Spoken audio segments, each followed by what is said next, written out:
Everyone, welcome back to my YouTube channel Krishna law classes. आज हम MP accommodation act 1961 के अंतर्गत देखेंगे डेफिनेशंस खंड। तो डेफिनेशन कहाँ पर दी हुई है एकोमोडेशन एक्ट के अंतर्गत? तो ये सेक्शन 2 के अंतर्गत दी गई है। तो चलिए स्टार्ट करते हैं। तो सबसे पहले जो डेफिनेशन है वो है एकोमोडेशन की। ठीक है, तो एकोमोडेशन के अंतर्गत क्या आता है? तो इसके अंतर्गत आती है बिल्डिंग। ठीक है, कोई भी बिल्डिंग या फिर उसका पार्ट ऑफ बिल्डिंग। ठीक है, तो एकोमोडेशन के यानी स्थान के अंतर्गत क्या आती है? कोई भी इमारत या उसका कोई भी भाग आता है। ठीक है, और जो किस पर्पज़ के लिए, चाहे तो रेजिडेंशियल पर्पज़ के लिए, ठीक है, या फिर नॉन रेजिडेंशियल पर्पज़ के लिए। तो रेजिडेंशियल पर्पज़ यानी कि जो निवासी प्रयोजन के लिए प्रयुक्त की जा रही हो, या फिर अनिवासी मतलब कोई म्यूनसिपैलिटी जो हाउसेज होते हैं, या फिर कह सकते हैं हम कॉमर्शियल पर्पज़ के लिए। ठीक है, तो वो नॉन रेजिडेंशियल होती हैं। ठीक, तो क्या आता है एकोमोडेशन के अंतर्गत? बिल्डिंग आती है या उसका कोई भाग आता है। ठीक है, जो किस प्रयोजन के लिए, चाहे निवासी है या फिर अनिवासी प्रयोजन के लिए प्रयुक्त की जा रही हो। लेकिन यहाँ पर एक बहुत ही इंपॉर्टेंट है देखने वाली चीज़, यहाँ से क्वेश्चन बनता ही बनता है, इसके अंतर्गत एग्रीकल्चर लैंड शामिल नहीं है। ठीक है, तो वेरी मोस्ट इंपॉर्टेंट है।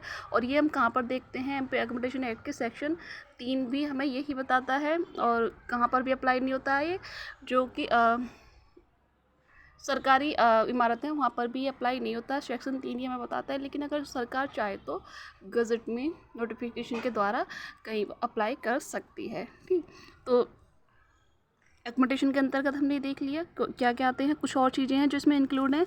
सबसे पहले क्या है कि कोई भी, हमने देख लिया कि नॉन एग्रीकल्चर होना चाहिए।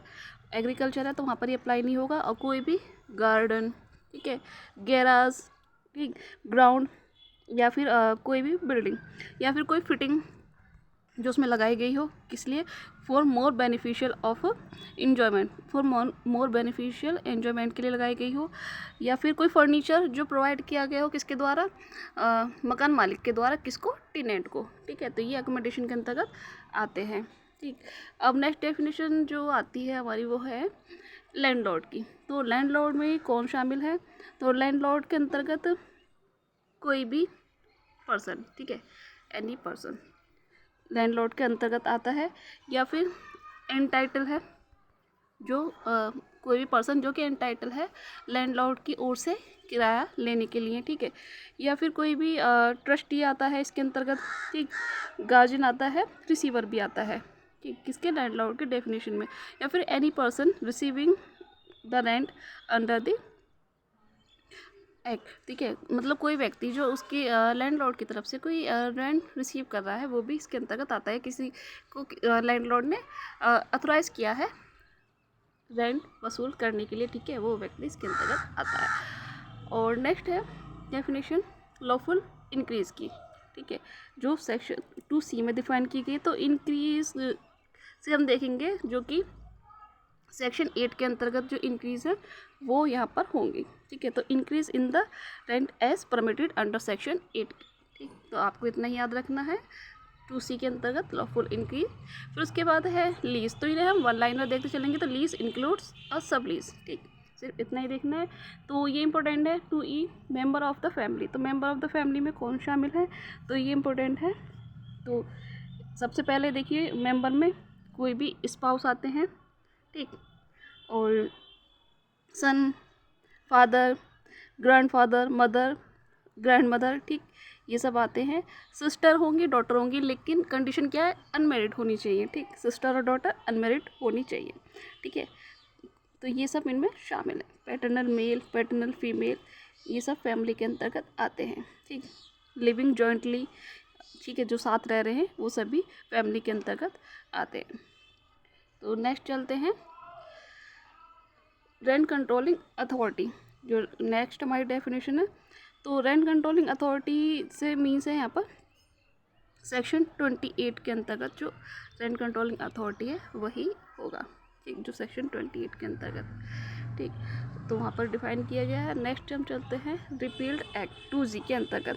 तो रिपील्ड के अंतर्गत है एमपी एकोमोडेशन कंट्रोल एक्ट 1955, जो रिपील हुआ है वो रिपील एक्ट इसके अंतर्गत आएगा। ठीक, फिर नेक्स्ट डेफिनेशन है स्टैंडर्ड रेंट की। तो स्टैंडर्ड रेंट से कौन सा रेंट है जो कि कहाँ पर अंडर सेक्शन 7 के अंतर्गत जो स्टैंडर्ड रेंट है वो होगा जो वहाँ पर बताया गया है, और अंडर सेक्शन 8 के अंतर्गत जो इंक्रीज है वो स्टैंडर्ड रेंट के अंतर्गत शामिल है। तो स्टैंडर्ड रेंट के लिए हमें सेक्शन 7 और 8 देखना होगा।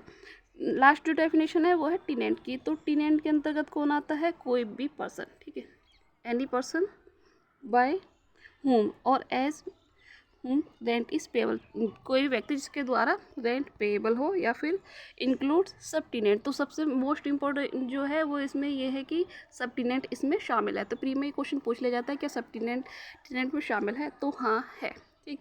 और मान लीजिए कि आप टीनेंट हैं, आपने किसी और को टीनेंट मतलब कुछ टाइम आप रहे और आपने किसी और को किराए पर दे दिया मकान, तो वो सब टीनेंट होगा, ठीक।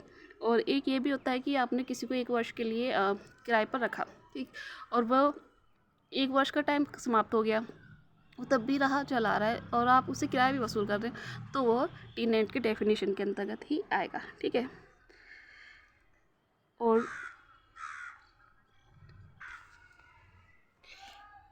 नेक्स्ट क्वेश्चन यहाँ ये बनता है कि टीनेंट के डेफिनेशन में कौन शामिल नहीं है? तो who is not include in the definition of टीनेंट। तो टीनेंट के डेफिनेशन में वो शामिल नहीं है जिसके अगेंस्ट कोई ऑर्डर पास हुआ है, ठीक। तो any person against whom an order of eviction is pass. तो किसी व्यक्ति के अगेंस्ट कोई एविक्शन का ऑर्डर पास हुआ है तो वह टीनेंट की डेफिनेशन के अंतर्गत नहीं आएगा। सिंपल है, सिर्फ इतना ही, ठीक। तो ये था आज का हमारा डेफिनेशन खंड। आई होप आपको वीडियो पसंद आया होगा। अगर वीडियो पसंद आए तो प्लीज़ चैनल को लाइक, सब्सक्राइब एंड शेयर जरूर कीजिएगा। Thanks for watching.